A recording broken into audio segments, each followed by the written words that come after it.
we all should support GBU, which was created as a very important technical university in this state because they lost University of Roorkee to another state. So this was primarily to replace University of Roorkee, supposed to be better than other state universities.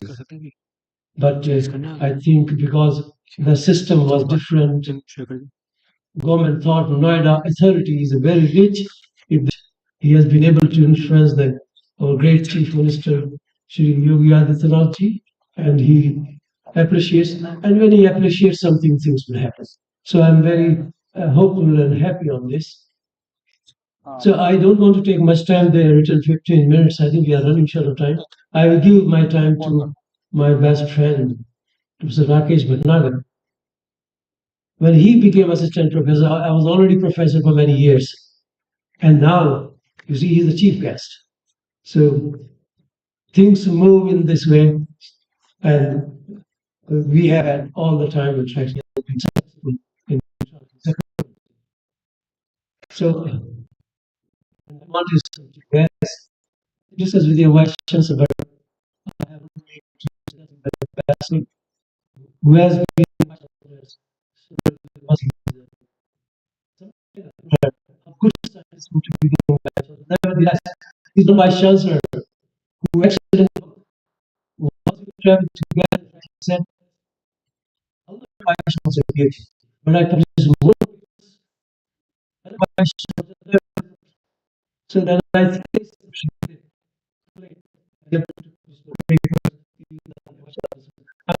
I'm not appreciating it. I think it's nice to organize a meeting of this quality. I think the team here. I think this is one of the ways the Western state national and international events to sports to global events, organize here. It is announcing this potentially it's an enormous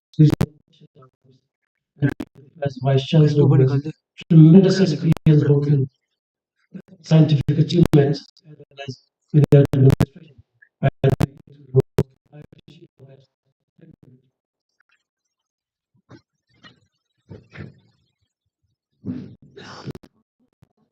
Thank you very much, sir, for your wonderful, inspiring, and encouraging words.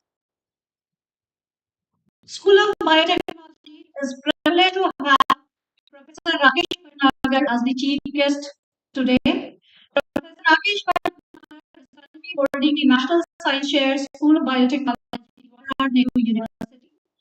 He has held various cabinet positions. He has served as former Vice Chancellor, Banaras Hindu University, former Vice Chancellor, Kumaon University, former Vice Chancellor, Amity University, former Dean School of Biotechnology, JNU, former Director, Advanced Instrumentation Research Facility, JNU, former Director, Academic Staff College, JNU, to name a few. Professor Bhatnagar holds a PhD from National Sugar Institute, Kanpur. He has expertise in biotechnology, vaccinology, and infectious diseases. His research area of interest include molecular biology of infectious diseases, recombinant vaccines, development of humanized therapeutic antibodies.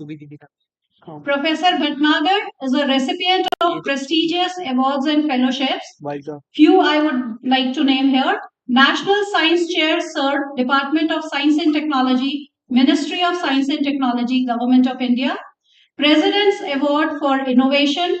He is a fellow of Indian National Science Academy, New Delhi, Indian National Science Academy, New Delhi, Indian Academy Sciences, Bangalore, J.C. Bose, National Fellow, Department of Science and Technology, Government of India. He has been ranked 7th amongst the top 10 eminent researchers publishing commendable research papers on anthrax open source global anthrax research literature. He is a fellow of National Academy of Sciences, Allahabad, He has a recipient of ICMR Award for outstanding research work in the field of immunology. He has delivered press conference with Professor Murli Manohar Joshi, Minister of Science and Technology, Government of India, to announce the development of vaccine against anthrax, Ministry of Science and Technology in 2001. He announced the development of vaccine against anthrax again in a meet in the press program of the American Society of Cell Biology in Washington. He has been a recipient of All India Biotech Association Award. So I now request Professor Bhatnagar to please and the audience. We are really honored to have you with us, sir.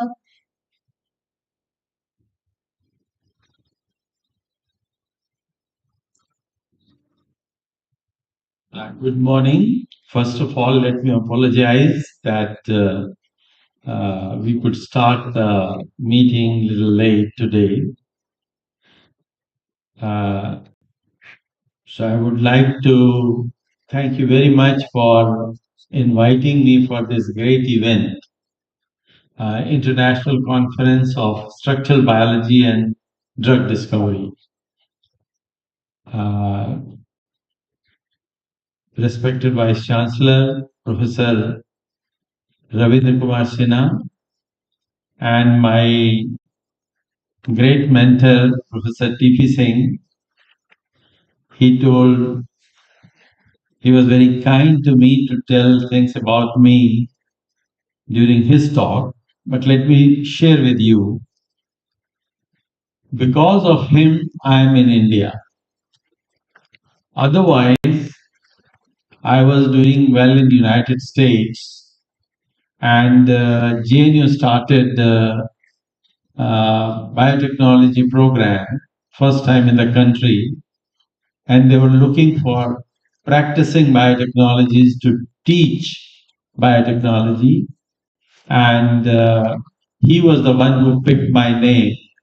And JNU sent me the invitation to join the faculty. So thank you very much, Professor T.P. Singh, for bringing me to India. And that gave me the opportunity to do my passionate science.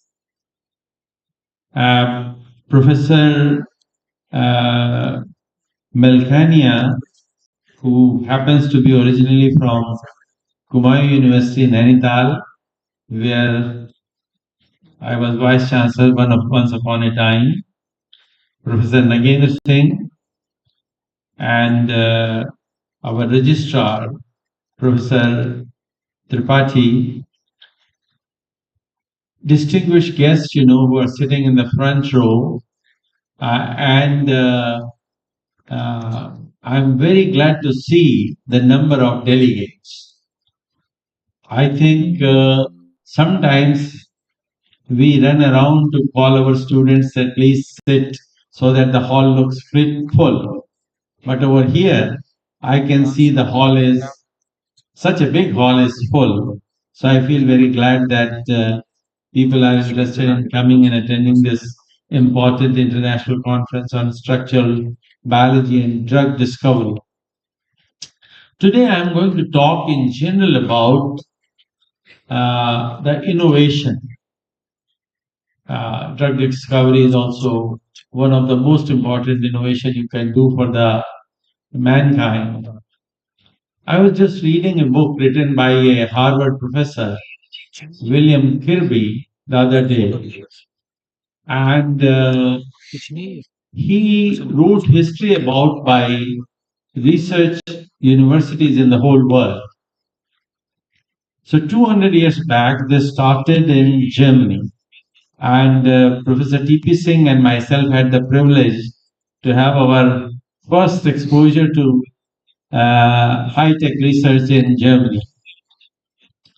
Germans were the first one to start research universities. Earlier, universities were supposed to impart the knowledge by disseminating it. There was no university where the emphasis was mainly on research. So Germans started that, and that is why in the 19th century, German universities became very famous, innovative universities. And let me tell you, in 19th century, even Americans used to go to Germany to have postdoctoral training and doing PhD to learn how to do high-tech research to innovate new things for the society. That thing was learned by United States in 20th century, particularly after the Second World War, when they were expanding the country by opening new universities and many, many medical schools. And at that time, many people from third world country and Europe, they started going to the United States to learn how to do innovation. And in the 20th century, as rather 21st century, it is the turn of a developing world, particularly countries like China or India, to become innovative. Let me tell you, no country has become developed country by reciting the slogans. Perhaps you remember our great Prime Minister of India, Indira Gandhi, used to say, "Garibi hatao." May I ask you, क्या गरीबी हट गई? नहीं हटी. After that, we had a great visionary President of India, APJ Abdul Kalam. He gave a slogan, India will become a developed country by 2020. Have we become a developed country? No. Of course, there is a lot of work in progress going on, but we have not yet become a developed country.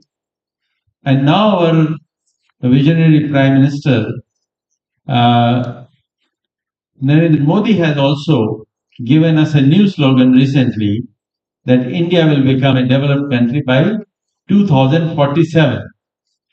So now the challenge is to us, these 24 years are still left over for 2027. Can we become a developed country? No country has become a developed country unless the country becomes innovative. Unless you innovate things for the society, see today we use this iPhone, for example. iPhone on an average costs about these days maybe a lakh of rupees, 100,000 rupees. How many Indians are there? 1.4 billion people. Okay? Let's say if every Indian decides to buy an iPhone, the country will become bankrupt because we have not innovated iPhone. Correct? Similarly, if you talk about this conference, which is an international conference on structural biology and drug discovery. Today, you know, Professor T.P. Singh is sitting over here, who has discovered, I think, last time when I met him, he told me more than 600 structures of proteins were discovered by him. I'm sure now the number would have gone to 700 or maybe more. I don't know. We are still counting. Then let us talk about drug discovery.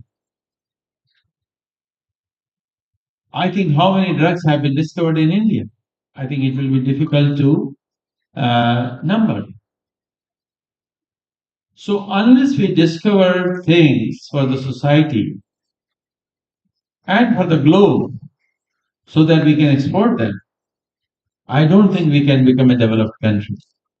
Let me give you another example. MIT, Massachusetts Institute of Technology, they have innovated so many things. For example, the best speakers you see, they are by Bose. Bose was an Indian scientist working over there. He discovered the best speakers in the world, and they are being bought by all the best auditoriums everywhere in the world. So all the discoveries which were made in MIT and all the money which was earned by by commercializing all the discoveries of MIT, if you count that money, it is equivalent to the 24th richest nation's total wealth. So if MIT would have been a country, it would have been a 24th richest nation. So that is the power of innovation. Indian Institute of Technology have done very well, but still I would call them. They are very good undergraduate engineering schools. But if you think in terms of discovery, I am afraid they have produced too many IT professionals. Today, you talk about any IT company in the whole world, maybe the CEO, president, vice president is from Indian origin and he had a degree from IITs. However, have they created Google? The answer is no. Have they created Facebook? The answer is no. Have they created WhatsApp, which all of us are using every day? No. So, what have we created? We have created skilled people who can work for these companies. I think if you go to Seattle, where Microsoft shift is finishing, you will feel as if you are in India. A lot of Indians are working there. They are contributing. But we have not innovated. We have been part of innovation, working for these big IT companies. So, therefore, the challenge for us is if we really don't want to miss the deadline of 2047 to become a developed country, to become truly innovative. And universities should truly become the research universities who are the engine for innovation. Unless that happens, either you discover or you pay the cost of discovery. Either you discover an iPhone or you pay 1 lakh rupees to buy one. Either you discover new technology or you pay for using the technology. So, therefore, my request to all the universities, and particular today, the audience which is sitting over here from all over the country and abroad, wherever you are working, try to innovate the culture of innovation. And if you do that, I am sure country is going to become a developed country in time to come. With these words, I thank you very much and wish you all the best for new drug discovery and new structural biology to dominate the world. Thank you very much.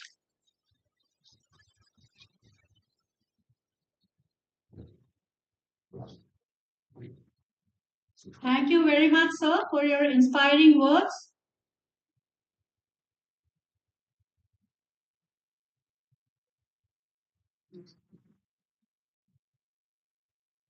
I now request the dignitaries on the dais to please release the abstract booklet and the souvenir.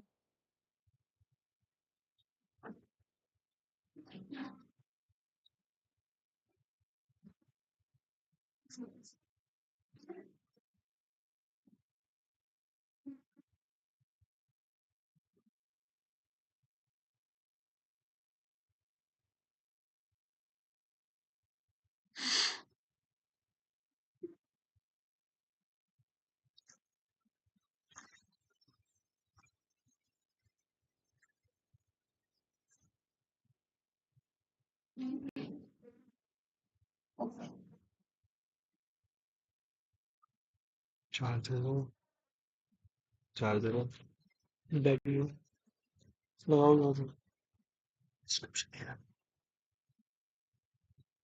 लगाओ शायद नीचे नीचे कहाँ नीचे सुनो आलू note चालू करके दे दे ये रहो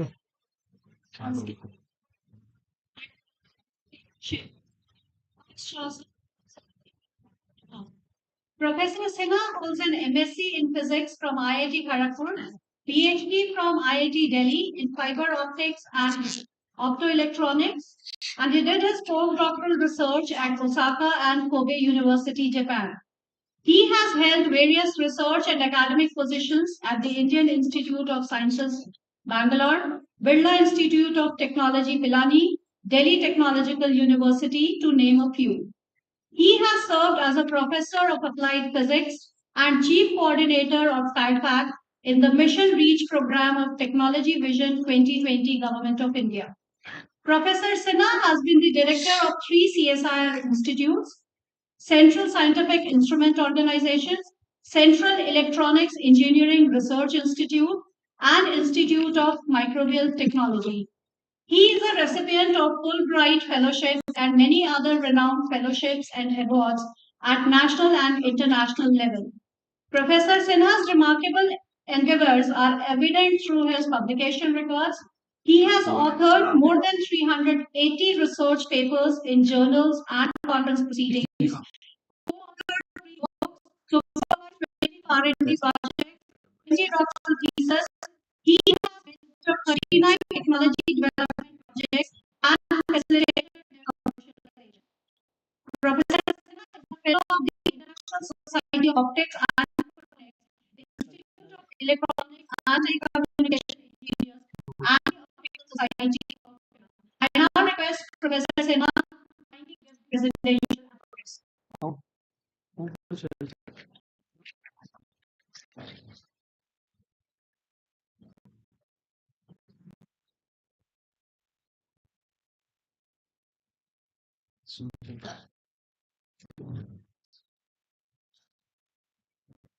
So I'm justified in saying you to good morning. Even though the conference has started a bit late, but still will be getting up the time.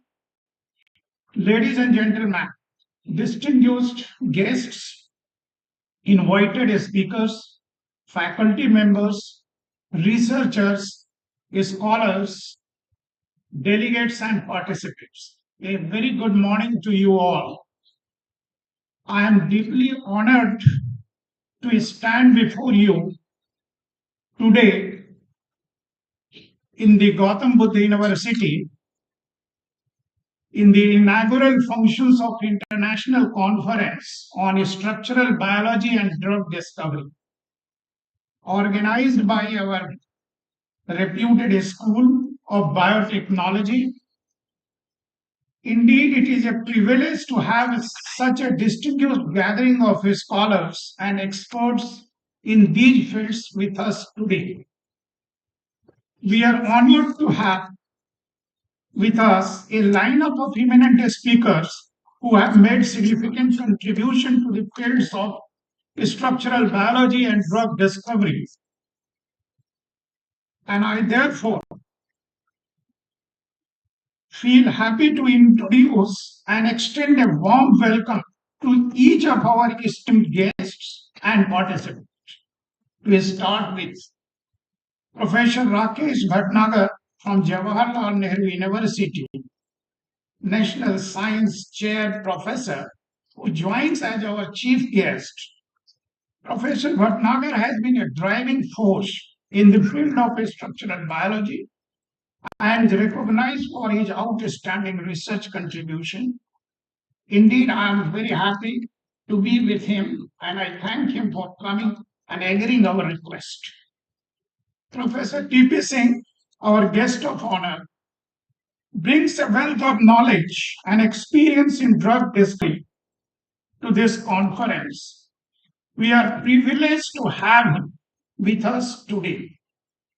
I had pleasure to be associated with him since last maybe around 8 years or so, while I was serving as mission.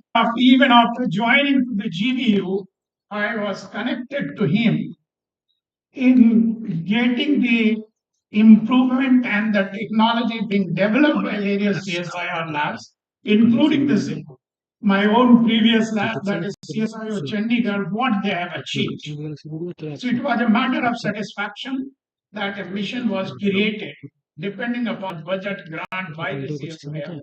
And many of the devices come out from there. So if we decide and if we get funds, I am sure that we can develop. Yes, we have a responsible 047 as a task given to all of us by our honorable. We have a Professor Jairam here from Indian Institute of Technology, Delhi, a distinguished scholar known for his expertise in structural biology, to share his insights. I feel pleasure to welcome you, sir, चलेगा ऊपर वाले being an alumni from the IIT Delhi. Coach वाले होते socket नहीं चलेगा I have written some of the names given by the organizer. So I'm reading out and welcoming them in by taking the name. But prior to that, if some names have missed up, please forgive me. I welcome all of you who are sitting in this hall. We have a Professor Haridas from Kanpur University, whose research has significantly contributed to our understanding of structural biology, has joined us to enrich our discussions. Professor Sivaraman from the National University of Singapore, a global leader in the field of structural biology, is here to offer his expertise and a global perspective in this direction. Professor Vel Murugan from Chennai, an expert in the area of